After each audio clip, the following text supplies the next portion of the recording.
Today is a good day. Business is done, I have some spare time, and I get to review Beastars Chapter 2, Rubbing Each Other the Wrong Way.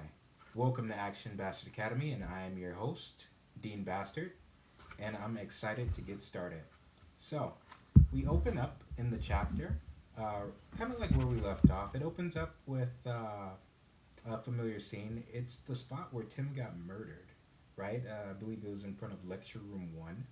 There's a student there. Find out his name is Mark. He's an anteater who apparently knew Tim. So he's visiting the site where he died, and he's placing flowers there. In the chapter, you can see other students have visited him, guessing like friends and stuff, probably faculty who just leaves like little gifts for him, like in his wake. Like they leave flowers, they leave cards, cookies, snacks, stuff like that. And it's a pretty somber scene. Um, you know, Mark mentions how they're still dealing with loss. Mark mentions how he walks by the club room and he expects to hear Tim singing. Apparently, he was a vocalist, and you know, he just he's just used to having him there. Jack comes by. He notices that the anteater is there, and he's just talking to him, and the anteater draws attention to like, oh, Legacy, and he's like, yeah, we've known each other since we were pups. So I guess this chapter kind of low key sets up Jack and Legosi's relationship with each other. They've known each other since they were young, so if anyone has insight into Legosi and his character, it would be Jack because how the other animals are viewing him at the moment, um, they're still viewing him with suspicion because they were friends and people knew that, and it's a possibility that he may have eaten Tim. Jack doesn't have any suspicions. He doesn't seem to think Legacy is the one that did it, like in the slightest. He doesn't even acknowledge it. So Jack follows Mark into the room, into a mail room, a herbivore room, and Mark gets a lot of mail. And Mark mentions that a lot of the students, not just him, are receiving a lot of mail because a herbivore was devoured on campus. So that's a cause for concern. You know, another student.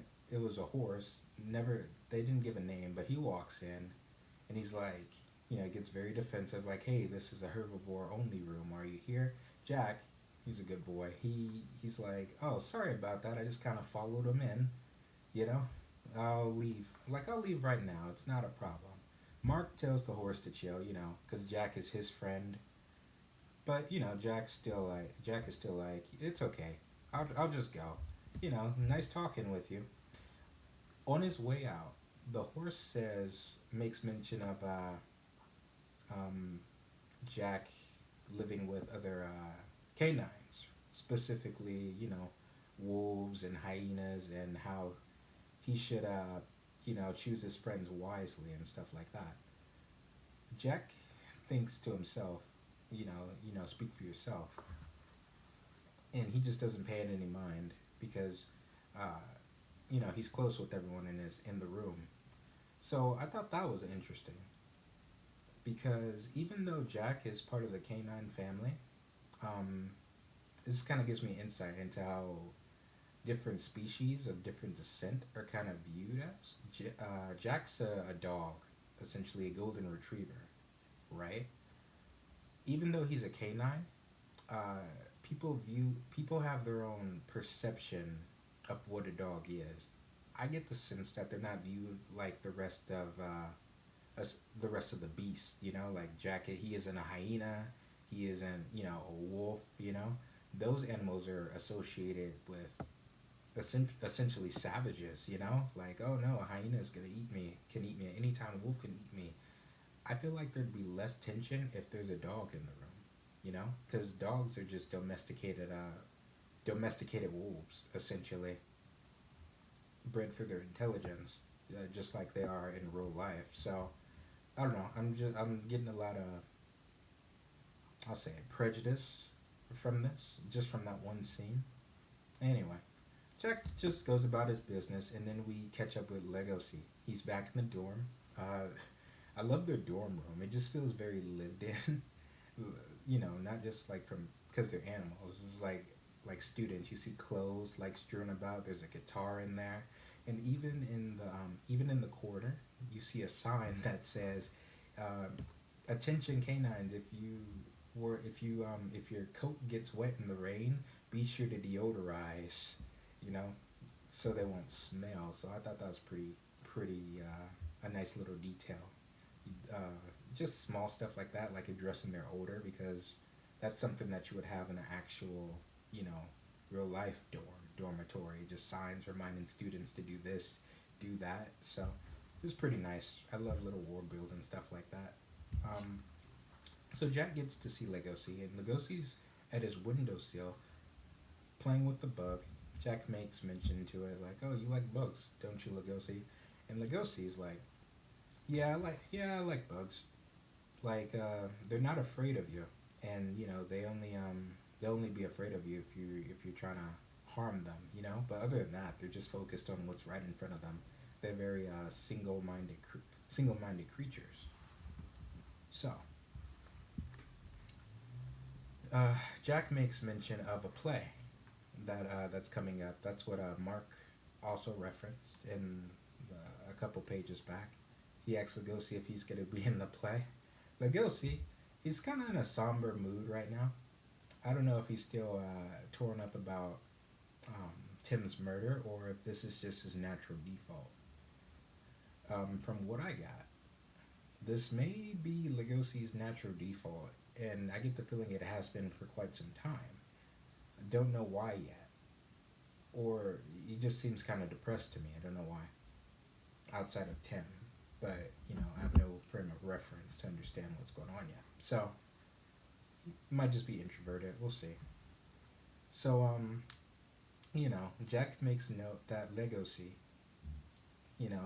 he's inexpressive, and his tail is has been his main way of communicating his emotions. So essentially, Jack, since they grew up together and they were pups, Jack has a good read on how to read Legoshi and his character, and he makes note that his tail is a good way of you know figuring out what he's thinking. Legoshi picks up his tail. He's like, "Hey, you know what I'm thinking about," and he's just like, "My tail's drooping," you know. So after that, Jack just asks Legoshi about the play. He's not gonna be in it, but he asks him what the play's about. So Legoshi tells him.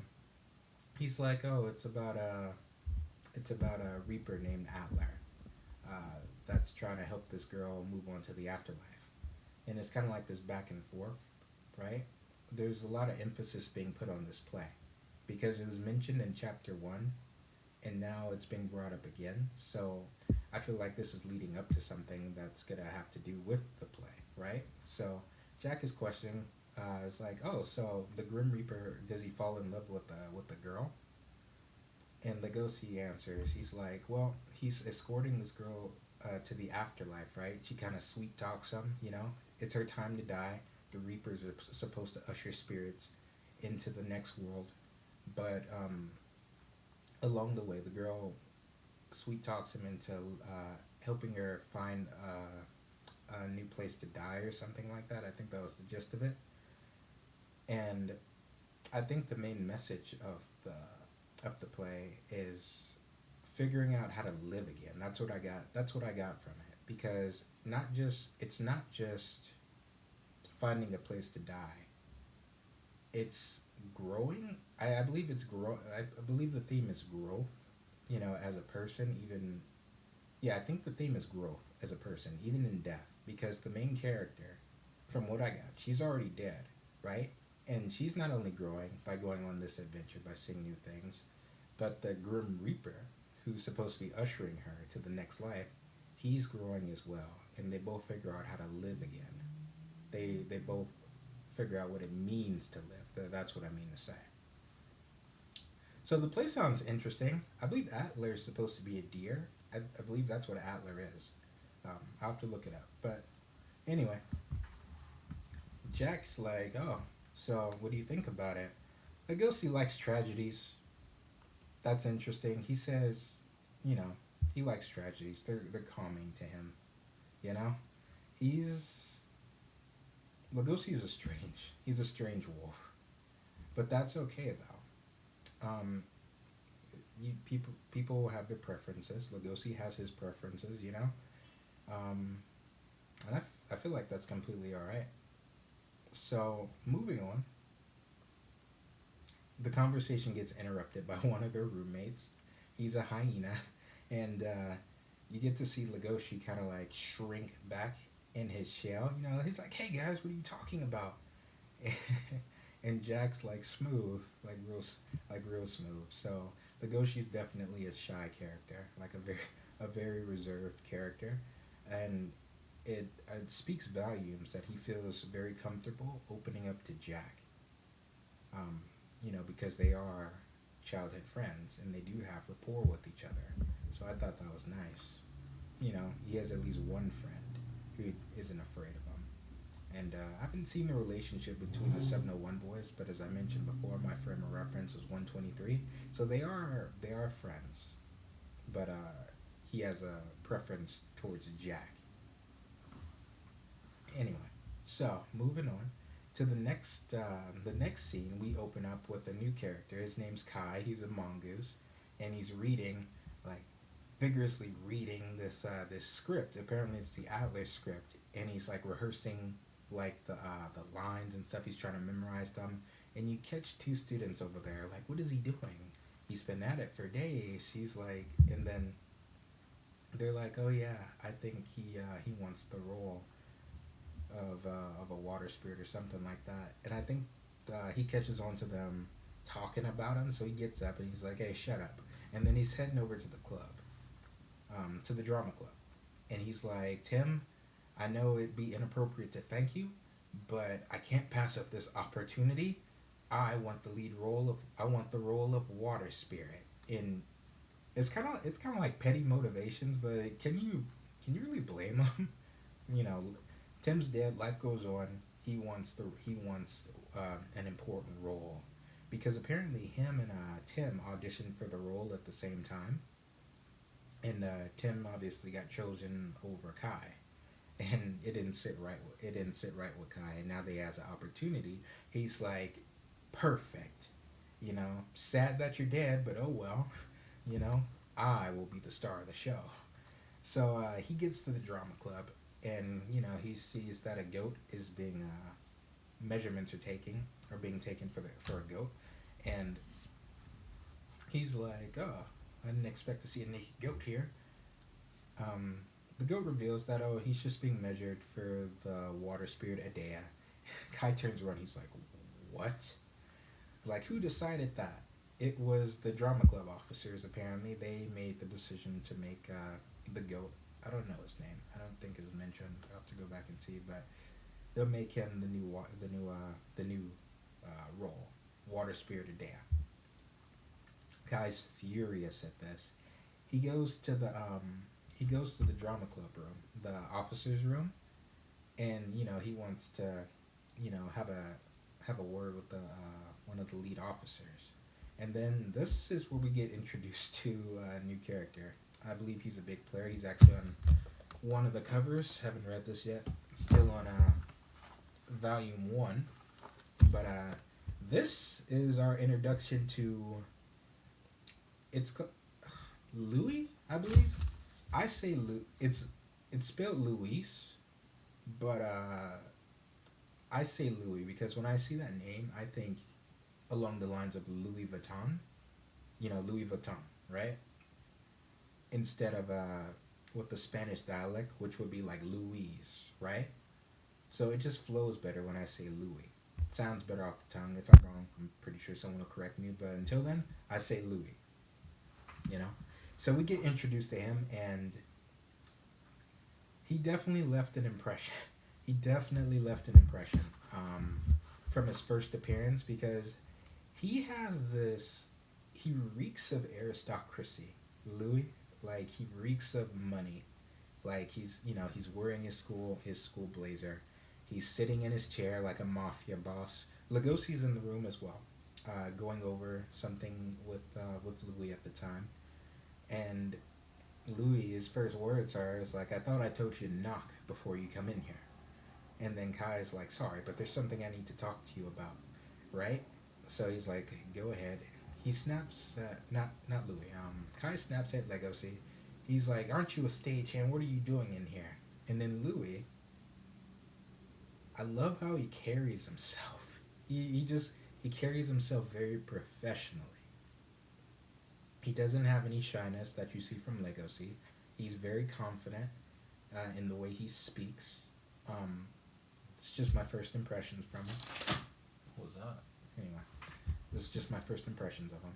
So, Kai wants to know who made the decision to give the goat, forgot his name, why did he get passed up even though him and Tim auditioned at the same time? Uh, Louis commands Legosi to stay because Legosi's like, yeah, I probably shouldn't be here. Like I was just discussing, he was just doing a costume check with Louis, just going over costume checks and stuff like that. So Louis like, Legosi, you stay, just confidently. He's like, some mongoose just can't walk in here, and this is my shit. Like you can't just command, my people to do what you want. This is my show. I'm the boss. That's the impression that I got. And it's not like, and it's very subtle, right? This is stuff I pick up on. So anyway, you cut outside and you see animals. They're crowding by the door. And they're trying to listen in on the conversation that's happening in the room.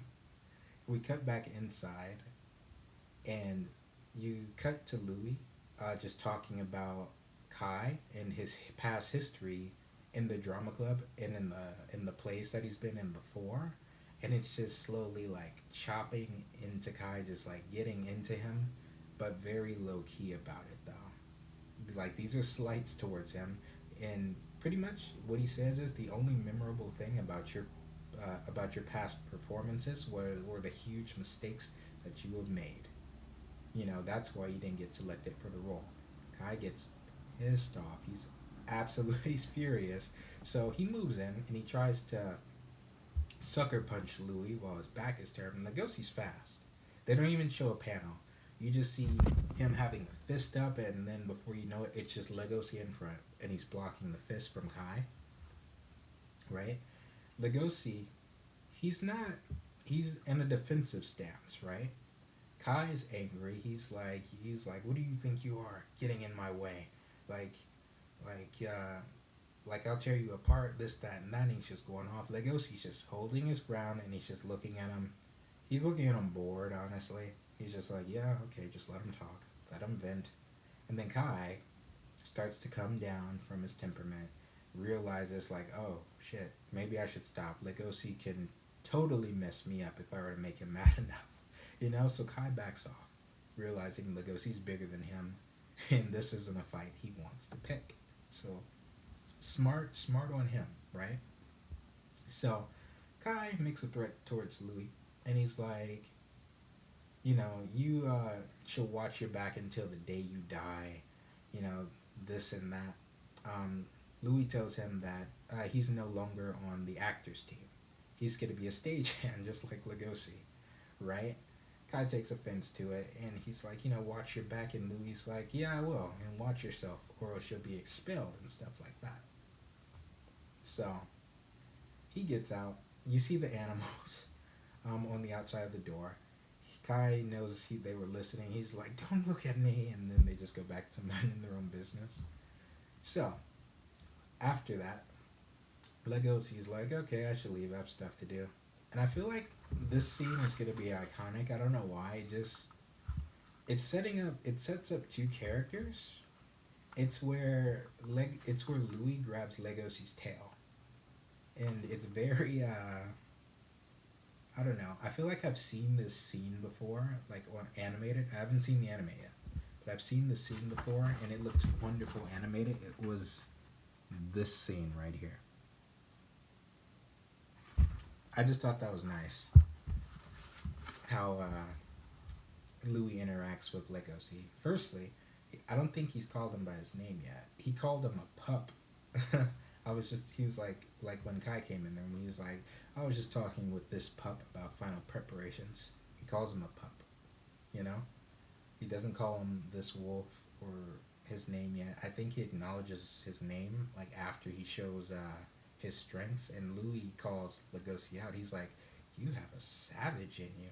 You still have some ferocity in you, don't you? Usually you're as quiet as a stone, but you bared your fangs just now to help a herbivore.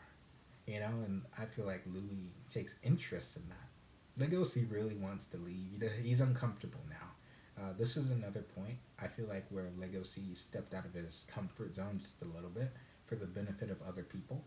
Like you saw it before in chapter 1 when Legosi turned out the lights, right? After that, he helped a squirrel crack her nuts. After that, he took it upon himself to return Elsa's letter. Uh, to give a letter to Els, since Tim passed and Tim wanted to give it to her. So he has a very hopeful nature, and it speaks a lot about a person's character when they do something that they weren't asked to do. That's what I feel. That's what I feel is important to understand about Legosi's character. Since this is chapter 2, he's still being built up, right? But what I get from Louis, since he's on the cover, so I'm guessing he's gonna be a main player. He's being built up. I feel like these two are gonna be foils for each other in a sense. Like, you know how Naruto has his Sasuke, uh, Deku Midoriya has, Katsuki Bakugo, or Kachan, how he calls him. I feel like it's gonna be Louis Red Deer, and Legosi the Grey Wolf, like that. So maybe a rival, I don't know. So it's interesting. Louis says he needs Legosi's help with something. He needs his strength. He's like, you're a carnivore, right? You should be proud of your power. Besides, I need you to help me with something.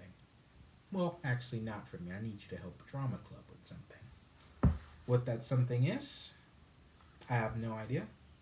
But he's like, you're a wolf, aren't you? Maybe you should embrace your power. So are you going to help me or not? And that's the end of the chapter. That's chapter 2. So, that was interesting. I'm excited to start chapter 3. I should have that out pretty soon, but if you enjoyed this chapter, let me know, and I'll see you during the next one. Bye now.